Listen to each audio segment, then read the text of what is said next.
Newton's theory of gravity was the best one for almost 3 centuries. It states that there's a force of attraction between any two objects in the universe. Yes, even these planets. His theory demonstrated the strength of gravity to very great accuracy. In fact, we need nothing more than Newton's equations to send man to the moon. Until the 20th century, when Albert Einstein came up with his new theory of the universe.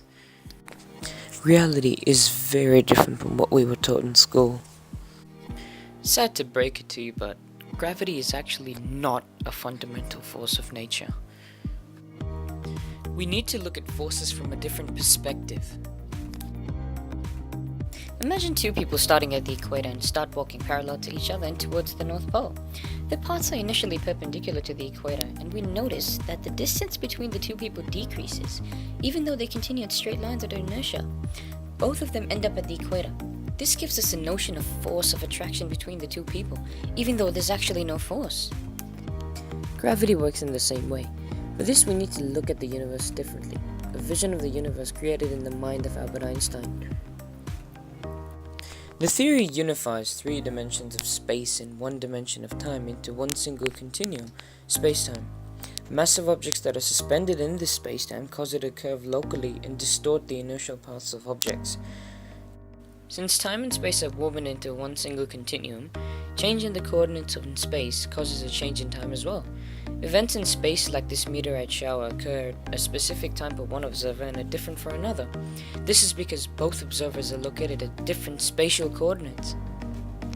In classical mechanics, every object tends to obey inertia, even the sleeping monster version of me.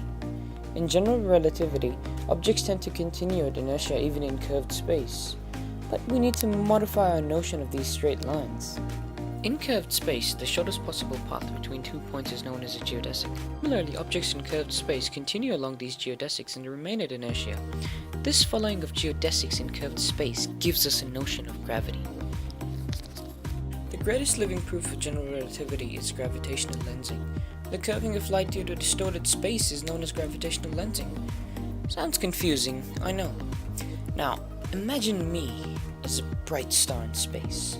Yeah. Light rays are projected at inertial paths from me and move towards a supermassive version of me. The path of the light rays distorts around this supermassive version of me, and to the other monster observing from the other planet, it appears as though there are 4 stars that look like me. This effect is known as gravitational lensing, and the living example of this gravitational lensing and the most beautiful one is the Einstein's cross. This, my friends, is general relativity.